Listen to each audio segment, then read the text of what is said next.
मित्रांनो, लग्नानंतर होईलच प्रेम या मालिकेच्या नवीन लेटेस्ट एपिसोडमध्ये आपल्याला खूप मोठा असा ट्विस्ट पुढे पाहायला मिळणार आहे. घरामध्ये सगळीकडे काव्याच्या डोहाळ जेवणाची तयारी सुरू असते आणि इकडे पार्थ मात्र काव्याला छान रेडी करत असतो. पार्थ काव्याला तिच्या कानामध्ये कानातले घालत असतो. सुंदर असे फुलांचे हार तिच्या गळ्यामध्ये घालत असतो.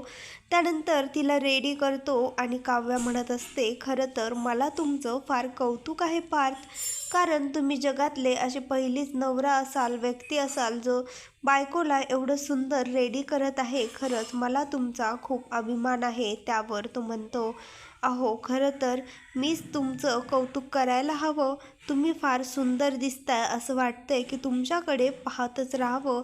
त्यानंतर तो काव्याला काळा टिक्का देखील लागतो आणि म्हणतो, तुम्हाला कोणाचीही नजर लागायला नको, तुम्ही खूप सुंदर दिसताय. काव्या म्हणत असते, मी तर छान दिसत आहे, पण खरं सांगू का, तुमची ही बायको फक्त तुमच्यामुळेच एवढी सुंदर दिसत आहे, कारण तुम्ही मला एवढ्या प्रेमाने तयार केलं आहे. त्यावर पार्थ म्हणत असतो, खरं तर तुम्हाला सांगू का, खरंच तुम्ही अगदी छप्पर फाड दिसताय. खरं तर तुमच्यासाठी काहीतरी आहे, असं म्हणून तो शिट्टी वाजवत असतो, पण त्याला मात्र शिट्टी वाजवता येत नाही. हे पाहून काव्या हसायला लागते आणि पार्थला म्हणते, हे काय पार्थ, तुम्हाला आणखी शिट्टी देखील वाजवता येत नाही? तुम्ही एवढे मोठे आहात, आर्किटेक्ट आहात, खरं तर तुम्हाला सगळ्यातलंच सगळं येतं, पण एवढीशी शिट्टी मात्र तुम्हाला वाजवता येत नाही, असं म्हणून काव्या पार्थवर हसायला लागते.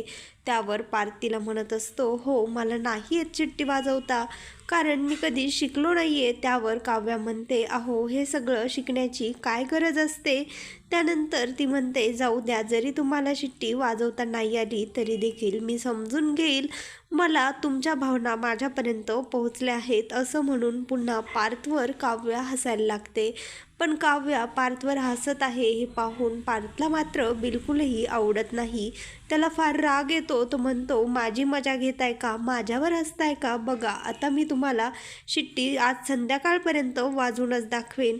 आता मी लगेचच शिट्टी वाजवायची संध्याकाळपर्यंत प्रॅक्टिस करेल आणि तुम्हाला शिट्टी वाजवून दाखवेन, असं तो स्वतःच्या मनाशी म्हणत असतो. इकडे रम्या आणि वसू आत्या जे काही पाहुणे येत असतात त्यांच्या वेलकमसाठी दारामध्ये थांबलेले असतात आणि त्यांना गुलाबाचे फुलं देखील त्या देत असतात. हे पाहून ती आत्या त्या रम्याला म्हणते, अगं रम्या, खरं तर मला कळत नाही आहे, आपण त्या काव्याच्या डोहाळ जेवणासाठी लोकांचं वेलकम का करत आहोत? त्यावर रम्या म्हणत असते, अगं आई, आपण तर त्या आर्यासाठी हे सगळं करत आहोत. तुला काय वाटलं मी काही त्या काव्यासाठी हे सर्व करत आहे की काय? असं वसू आत्याला ती रम्या म्हणत असते. ती म्हणत असते, आता बघ, लगेचच आर्या येणार आणि आर्याचा हा चांगलाच मोका आहे तिच्याशी मैत्री करायचा. आपण तो असाच कसा घालवणार? तेवढ्यातच आर्याची एंट्री होते आणि रम्या आणि वसू आत्या तिला वेलकम करत असतात. तिला गुलाबाचं फूल देखील देतात आणि एवढंच काय, रम्या तर तिला वेलकम करण्यासाठी सेकंड देखील करते, पण आर्या मात्र त्यांच्याकडे न बघता पुढे जीवाकडे निघून जाते आणि ती जीवाला विचारत असते, हाय जीवा, काय मग, मी कशी दिसतीये? त्यावर तो म्हणतो, तू छान दिसतीयेस. त्यावर ती म्हणते, खरं तर आज मी पहिल्यांदाच साडी घातली आहे. आय मीन देशमुखांच्या घरी येताना मी फर्स्ट टाईम साडी घातली आहे. तुला माझी साडी कशी वाटतीये? त्यावर जीवा म्हणत असतो, साडी छान आहे, पण खरं सांगू का, अगदी तुझ्यासारखीच साडी नंदिनीकडे देखील आहे आणि तिला ती साडी फार सुंदर दिसते. ती आर्या जीवाला म्हणत असते, तू देखील फार छान दिसत आहेस, थांब आपण दोघं सेल्फी घेऊयात, असं म्हणून ती जीवासोबत सेल्फी घेत असते आणि तेवढ्यातच तिथे नंदिनीच्या आईची एंट्री होते. नंदिनीच्या आईला मात्र हे सर्व फार खटकतं. त्या म्हणत असतात, काय मग आर्या, नंदिनीचे जीवा कसे आहेत? छान आहेत ना? नंदिनीचे जीवांचा स्वभाव फारच छान आहे आणि ते अगदी नंदिनीवर फार प्रेम करतात. त्यावर आर्या त्यांना असं दाखवते की जणू काही तिला काहीच माहीत नाही आणि काही कळालेलंही नाही. त्यावर ती म्हणते, पण तू हे सर्व मला का सांगतेस काकू? त्यावर तिची आई तिला सांगत असते. ती म्हणते, तुला चांगलंच माहीत आहे मी हे सर्व तुला का सांगत आहे आणि तुझ्या डोक्यामध्ये जे सुरू आहे ते सर्व मला माहीत आहे. पण ती नंदिनीचं, तुझ्या पोटामधलं बाळ हे नंदिनीचं आहे आणि जीवा देखील कायम नंदिनीचेच राहणार आहेत, ही गोष्ट मात्र कायम तुझ्या डोक्यात ठेव. आणि तुझ्या पोटामध्ये जे बाळ आहे ते फक्त आणि फक्त नंदिनीचंच आहे. आर्याला मात्र हे तिच्या काकूचं बोलणं फार खटकतं. ती म्हणत असते, आता तुझ्या मुलीचा नवरा बघ तू कसं मी त्याला माझ्याकडे ओढते, माझ्या प्रेमात अडकवते. आणि राहिला प्रश्न ह्या पोटातील बाळाचा, तर हे बाळ जरी तिचं असलं तरी देखील ते आई कोणाला म्हणणार हे मात्र मीच ठरवणार, असं आर्या स्वतःच्या मनाशीच म्हणत असते. आता फक्त मला काहीही करून आज नंदिनीकडनं तिची ती लीगल डॉक्युमेंट्सची फाईल माझ्याकडे आली की मग नंदिनीचा यावर माझ्या पोटातल्या बाळावर जरा देखील हक्क राहणार नाही. मग ती कोणत्या अर्थाने माझ्या पोटातील माझ्या आणि जीवाच्या बाळाला स्वतःचं बाळ म्हणून सांगेल. राहिला प्रश्न DNA टेस्टचा, तर ते मी मॅनेज करेल, असं ती स्वतःशीच म्हणत असते. आणि ती म्हणत असते, मला एनी हाऊ काहीही करून आज मात्र ह्या कार्यक्रमाचा फायदा घेऊन नंदिनीच्या रूममध्ये जाऊन ती लीगल डॉक्युमेंट्सची फाईल मला माझ्याकडे घ्यावी लागणार आहे, नाहीतर सगळा खेळ माझ्या हातचा निघून जाईल, असं आर्या स्वतःशीच म्हणत असते. आणि इकडे तिकडे बघत असते, पण इकडनं रम्या आणि वसू आत्याची नजर मात्र पूर्णपणे आर्यावरच असते. त्या म्हणत असतात, इथलंच नाही तू बघ, ही सर्व सजून धजून इथे फक्त जीवासाठीच आली आहे. आणि तू बघितलंस ना, जीवासोबत असताना, तिच्या आजूबाजूला असताना ती किती खुश असते.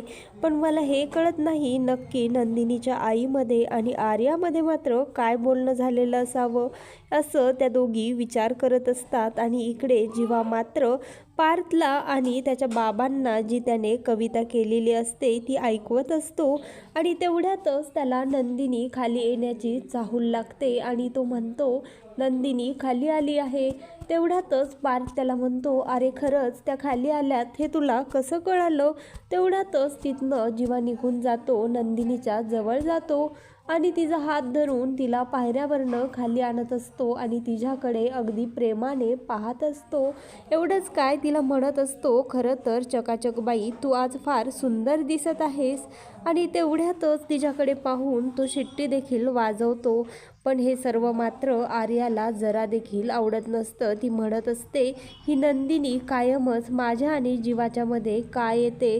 आणि तेवढ्यातच जीवाने शिट्टी वाजवली आहे हे पाहून तिथे पार्थ येतो आणि पार्थ त्यांना म्हणत असतो, जीवा खरं तर सॉरी, मी तुमच्या दोघांच्या रोमॅन्समध्ये येत आहे, पण खरंच सॉरी, माझं ऐकून घेतो का? त्यावर जीवा म्हणतो, अरे तुला माहिती आहे ना तू आमच्या दोघांच्या रोमॅन्समध्ये आला आहेस, तर मग जा ना.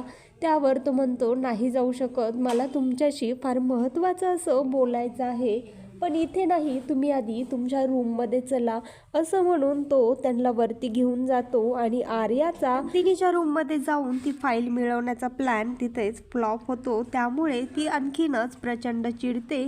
आणि हे सर्व मात्र वसू आत्या आणि रम्या नोटीस करत असतात. आणि इकडे काव्या मात्र तिच्या रूममध्ये बसून आराम करत असते, तिच्या बेबूशी बोलत असते. ती म्हणत असते, बघितलंस ना तुझे बाबा किती हुशार आहेत, मला त्यांनी किती छान तयार केलं आहे. अर्थात तू पाहू शकत नाहीस, पण मी जे तयार झाले आहे त्यामुळे माझ्यामध्ये जे हॅपी हार्मोन्स सिक्रेट झालेले आहेत ते तर तू त्याचा फील तर नक्कीच करू शकतोस ना.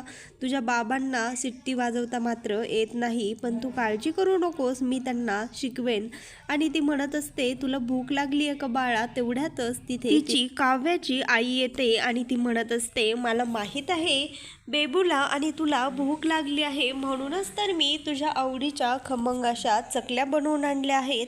हे ऐकताच ती लगेचच तिच्या आईसाठी हॅपी होते आणि म्हणते, आण त्या चकल्या मला दे. आणि चकल्या खाते आणि म्हणते, खरंच आई तू खूप जास्त छान आहेस, बेस्ट आहे. तुझ्या हाताच्या चव चकल्यांची जी आहे ती कोणीही घेऊ शकत नाही, तुझ्यासारख्या कोणीच चकल्या बनवू शकत नाही. तुझ्या हाताला जी चव आहे ती तर कोणाच्याही हाताला नाही आहे.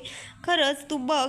आणि ही चकली खाऊन माझं बेबी देखील आता मला आतनं लाता मारत आहे, बहुतेक त्याला देखील फार आवडले आहे. तर काव्याची आई तिला खाली प्रोग्रामसाठी घेऊन जाते आणि त्यानंतर प्रोग्राम सुरू होतो। सर्वजण काव्याला गिफ्ट्स देत असतात, तिला ओवाळत असतात, आशीर्वाद देखील देत असतात आणि त्यानंतर तिला चंद्रावर बसवतात, धनुष्यबाण हातामध्ये घेऊन तिचे आणि पार्थचे फोटो देखील काढतात।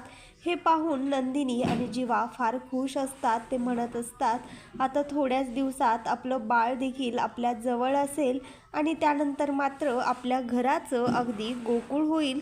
पण आता तिला जरा देखील आयडिया नसते की आर्याचा काय हेतू आहे। ती बाळ नंदिनीला देणारच नाहीये ह्याची जरा देखील कल्पना नंदिनीला नसते आणि जेव्हा सगळेजण खाली बिझी असतात, फोटो काढत असतात, तेव्हाच आर्या ह्या सर्व गोष्टीचा फायदा घेऊन नंदिनीच्या रूममध्ये जाते आणि तिथे फाईल शोधाशोध करत असते। पण त्यांना मात्र जरा देखील ह्याची भनक नसते।